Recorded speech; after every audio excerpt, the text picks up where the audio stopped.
Hello guys, সবাই কেমন আছো? আমি হলাম তন্ময়, তোমরা দেখছো তন্ময় ফ্যাক্ট। ভিডিওটা ভালো লাগলে একটা লাইক করে দিও, আর আমাকে ভালো লাগলে চ্যানেলটাকে সাবস্ক্রাইব করে নিও। আজকে কিছু ইন্টারেস্টিং ফ্যাক্ট নিয়ে আলোচনা করব। রিসেন্টলি তোমরা সবাই শুনেছো বিল গেটস ইন্ডিয়া এসেছিলেন এবং একজন চা বানায় যে তার সাথে দেখা করেছে, এবং সে জানতো না সে যে বিল গেটস। মানে বিল গেটস বলতে মানে সে যে একজন এত বড় শিল্পপতি মানে পৃথিবীর মধ্যে, সে সেটা জানতো না, এবং সে সেটা মুখেও বলেছে নিজে পরে। এবার কেন দেখা করেছে সেটাও আমরা আজকে জানবো। আপনারা কি জানেন একটি সালের ক্যালেন্ডার আপনি জীবনে কতবার ব্যবহার করতে পারবেন? আচ্ছা, কফি তো সবাই খান, আপনি একবারে কত কাপ কফি খেতে পারবেন? এবং কফি বেশি খেলে কি হয় সেটা আজকে আমরা জানবো। ম্যাকবুক তো সবাই ইউজ করে, ম্যাকবুকের ব্যাটারি নাকি বুলেট প্রুফ, সেটা কি আপনারা জানেন? নাম্বার 1, বিল গেটস ইন্ডিয়াতে এসেছিলেন একটা কারণ আমাদের দেশ এখন সব থেকে বেশি পপুলেশনের মধ্যে পড়ে, এবং আমাদের বিল গেটসকে সবাই চেনে। আসলে সেও জানেন, বিল গেটস নিজেও জানেন, কিন্তু তাও পরিচিতি বিস্তার করতে এসেছিলেন। এবং তিনি আমাদের নরেন্দ্র মোদীর সাথে দেখা করেছেন, এবং আরও আমাদের কিছু কিছু জায়গায় গেছেন, আমাদের রাষ্ট্রপতির সাথে দেখা করেছেন। এবং তার যে সোশ্যাল টিমরা, মানে বিল গেটসের যে সোশ্যাল টিমরা, তারা দেখছে যে পরিচিতি গ্যাদার করে, মানে পরিচিতি বাড়ানোর পরও তার মনে হচ্ছে না যে ইন্ডিয়াতে তার নামটা অতটাভাবে ভাইব পাচ্ছে। সেহেতু তখন তার যে মানে সোশ্যাল টিমরা, তারা এই ডলি চায়ওয়ালার সঙ্গে কোলাবোরেশন করেন, এবং যখন কোলাবোরেশন করেন তখন কিন্তু ডলি চায়ওয়ালা জানতেন না যে উনি একজন এত বড় মাপের বিজনেসম্যান। হ্যাঁ, জানতেন বিজনেসম্যান, কিন্তু যখন চা খাওয়া হয়েছে ডলি চায়ওয়ালা নিজেই বলেছেন যে আমি জানতাম না এই বিল গেটস বা এরকম এরকম কিছু। ঠিক আছে, কিন্তু হ্যাঁ, ডলি চায়ওয়ালা দোকানে যে চা খাওয়া হয়েছে সেটা বিল গেটস নিজের ইউটিউব পেজে শেয়ারও করেছেন, সেটাও আপনারা দেখতে পারবেন।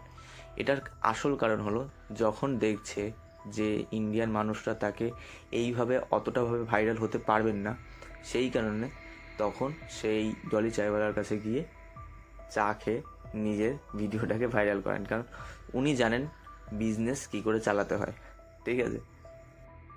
নাম্বার 2, আচ্ছা, আপনি কি হাতের আঙুল খান? মানে ওই নখ কামড়ানো বা হাতের আঙুল চিবানো, এটা কি আপনি করেন? আপনি যদি নিয়মিত আঙুল খান তাহলে তো আপনার মস্তিষ্কের বিভিন্ন তথ্য ধরে রাখার ক্ষমতা বাড়বে, এবং আপনার বুদ্ধিমত্তা বৃদ্ধি করতে পারে। ঠিক আছে। যারা হাতের আঙুল খান অনেকেই তাদের খারাপ বলে বা নিজের খারাপ লাগে, কিন্তু আজকের থেকে মাথায় রাখবেন যে হাতের আঙুল খেলে আপনি কিন্তু একজন বড় বুদ্ধিমানী। নাম্বার 3, অ্যাপেলের নাম তো সবাই শুনেছে, এবং আইফোন, ম্যাকবুক সবাই শুনেছেন বা দেখেছেন। এগুলোর নাম শুনলেই বড়লোক বড়লোক ভাব চলে আসে, যাই হোক সেটা না। আমাদের আসল বক্তব্য হলো আজকে ম্যাকবুক তো সবাই চেনেন। আচ্ছা, ম্যাকবুকের ব্যাটারি নাকি বুলেট প্রুফ, এটা কি আপনি জানতেন? কারণ আপনি যদি ম্যাকবুক ইউজ করেন, আপনার সামনে যদি কেউ বন্দুক নিয়ে আপনাকে গুলি চালায়, আপনি যদি ম্যাকবুকটা উঁচু করে ধরেন এবং ওতে গুলি লেগে আপনার কোনো ক্ষতি হবে না, এটা নাকি রিসার্চাররা বলে। এটা কি ঠিক? এটা কি আপনি আগে জানতেন? নাম্বার 4, সমগ্র পৃথিবীতে যত মানুষ যুদ্ধের কারণে মারা গেছে তার থেকে বেশি মানুষ নাকি মশার কামড়ে মারা গেছেন। এটা আপনি বিশ্বাস করেন? এবং করোনাতেও অনেক মানুষ মারা গেছে, আমরা সেটা জানি। কিন্তু আসলে আর একটা ইন্টারেস্টিং কথা হলো, আমরা জানি যে মানে মানুষ যদি মারা যায় এবং তারা যদি মানে মরে যাওয়ার পরেও আমরা সেই গুনতিটা করি যে পৃথিবীতে কত মানুষ এতদিনে জন্ম নিয়েছে, সেটা কি আপনারা জানেন যে মানুষ এতদিনে মানে ওই যে হেমোসেপিয়েন্স মানে হচ্ছে সেই বন মানুষের যুগ থেকে আমি কথাটা বলছি, তাহলে গুগল বলছে যে এতদিনে মানুষ জন্ম নিয়েছে 105 বিলিয়ন, মানে 10,500 কোটি। তার মধ্যে এখন খালি বেঁচে আছে 8 বিলিয়ন লোক, মানে 8,000 কোটি, মানে 800 কোটি, সরি। ইন্টারেস্টিং, হ্যাঁ। নাম্বার 5, নিউ ইয়র্ক শহরটিতে একটি ইউ আকারের আকাশচুম্বী বিল্ডিং তৈরি হচ্ছে। এটি এতটাই বিশাল হতে চলেছে যে একটি বিমানও এর ভেতর দিয়ে উড়ে যেতে পারে। এই বিল্ডিংটার নাম হতে চলেছে দ্য বিগ ব্যান্ড। এটি হলো এতটাই বড় ভবন, মানে এতটাই বড় বিল্ডিং হতে চলেছে, এবং এটার আর্কিটেকচার 2017 সাল থেকে নিউ ইয়র্কের আর্কিটেকচার ফার্ম OIIO স্টুডিও দ্বারা ডিজাইন করা হয়েছে এই বিল্ডিংটাকে, ঠিক আছে। এবং আকাশচুম্বী ভবনটি পশ্চিম গোলার্ধে 610 মিটার এবং 2000 ফুট উচ্চতায় নির্মিত হলে এটি হবে সবচেয়ে উঁচু বিল্ডিং। Number 6, calendar. ক্যালেন্ডার তো সবাই দেখেন, বা বাংলা ক্যালেন্ডার হোক, ইংলিশ ক্যালেন্ডার হোক, সবাই সব কিছু দেখেন।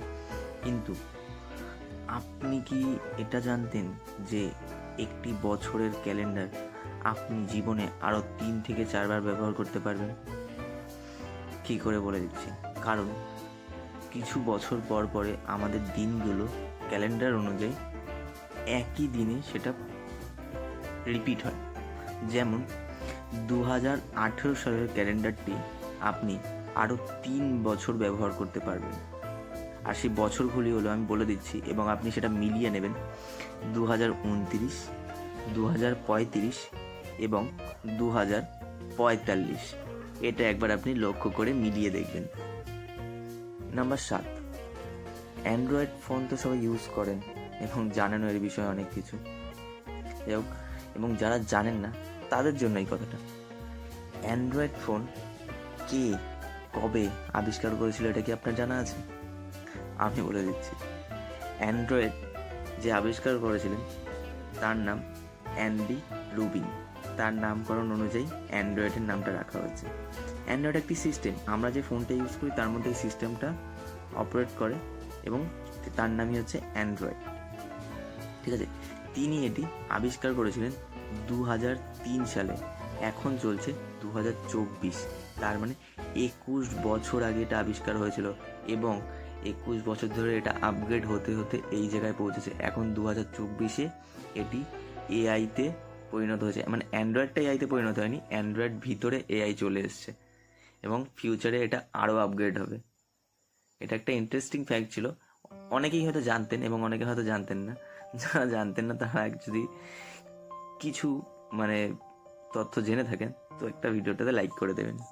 নাম্বার 8, বাড়ি অনেকেই তৈরি করে, এবং আমরা সবাই বাড়ি তৈরি করেছি, এবং এটা একটা ইন্টারেস্টিং যে অনেক বড় লোকরা বাড়ি তৈরি করে এবং নানা ধরনের বাড়ি, ডিজাইনের বাড়ি তৈরি করে। কিন্তু নিজের বাড়িতে সুরক্ষিত থাকার জন্য বা নিজের বাড়িটাকে গোপনীয় রাখার জন্য ফেসবুকের সৃষ্টিকর্তা মার্ক জুকারবার্গ তিনি কত টাকা খরচা করেছেন নিজের বাড়ির জন্য সেটা তো পরের কথা। নিজের বাড়িটাকে সেফটি রাখার জন্য তিনি নাকি $30 মিলিয়ন দিয়ে তার বাড়ির চারপাশের আরও 4টে বাড়িকে কিনে নিয়ে তিনি তার বাড়ির চারদিকটাকে কভার করে অন্য বাড়িগুলোকে স্থায়ী করেন। তার নিজের যে বাড়িটা আছে সেটাকে বাঁচানোর জন্য তার চারধারে যে বাড়িগুলো আছে সেগুলো কিনে নিয়ে নিজের বাড়িটাকে সেভ করেন। এটা একটা। নাম্বার 9, আচ্ছা, কফি কে ভালো খান আমাকে একটু বলবেন কমেন্ট করে জানিয়ে। আর চা কে ভালো খান? যেই যেটা ভালো খান, যারা চা খান তারাও কফি খেতে পারেন, যারা কফি খান তারাও চা খেতে পারেন। কিন্তু আপনি কি এটা জানেন কফি খাওয়া যতটা ভালো এবং কফি খাওয়া ততটাই খারাপ? নাকি শোনাচ্ছে 1-2 কাপের না, অতিরিক্ত কফি খাওয়া খারাপ, অতিরিক্ত কোনো জিনিসই খাওয়া খারাপ সেটা আমরা জানি। কিন্তু আপনি যদি একবারে বসে 42 কাপ কফি খান তাহলে সেটি আপনার পক্ষে প্রাণঘাতী হতে পারে। এর কারণটা আমি বলে দিচ্ছি। এর কারণ হলো কফির মধ্যে থাকে ক্যাফেইন বস্তুটি। প্রয়োজনে তুলনায় অতিরিক্ত খেয়ে ফেললে মানুষের প্রাণও যেতে পারে। যাই হোক, আপনি হয়তো 1-2 কাপ 3 কাপ খান, একবারে বসে হয়তো 42 কাপ কফি খান না, কিন্তু জেনারেল নলেজের জন্য আমি এটা জানিয়ে রাখলাম, 42 কাপ একবারে কফি খেলে আপনার কিন্তু মৃত্যুও হতে পারে।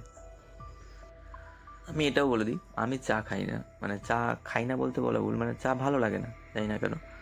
কফি খাই, অনেকের পছন্দ অনেকের থাকতে পারে, সেরকম আমার পছন্দ, আমি কফি খাই, কিন্তু 42 কাপ কফি আমি কোনোদিন খাইনি বা একবারে খাবও না। কেউই এতটা খেতে পারবে না হয়তো। নাম্বার 10, দৌড়।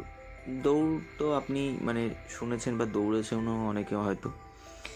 আপনি জানেন হুইসেন বোল্ট, মানে জামাইকার যিনি মানে 100 মিটার রানের যাকে মানে উড়ন্ত বলা হয়, তারপরে আমাদের দেশের মিলখা সিং, অনেকের নাম শুনেছেন, কিন্তু মানে সব থেকে বয়স্ক যিনি ম্যারাথন দৌড়েছিলেন তার নাম হলো ফৌজি সিং। ইনি হলেন পৃথিবীর মধ্যে সব থেকে বৃদ্ধ দৌড়বিদ, যিনি 100 বছর বয়সে ম্যারাথন সম্পূর্ণ করেছিলেন। খালি দৌড়ন নেই, তিনি ওটাকে কমপ্লিটও করেছিলেন। নমস্কার, আজকে এই পর্যন্তই। সবাই খুব ভালো থাকবেন, আর আমার ভিডিওটা যদি ভালো লেগে থাকে ছোট্ট করে একটা লাইক করে দেবেন, আর যদি আমায় ভালো লেগে থাকে চ্যানেলটাকে সাবস্ক্রাইব করে আমার ফ্যামিলিতে যোগদান করবেন, এবং আমি সেটাতে অনেক খুশি হব। আমার এই কটা ভিডিওর মধ্যে এতগুলো সাবস্ক্রাইবার হয়ে যাবে আমি বুঝতে পারিনি এবং জানতে পারিনি। তোমরা আমাকে অনেক ভালোবাসা দিয়েছো, তার জন্য অনেক ধন্যবাদ। ভালো থাকবেন।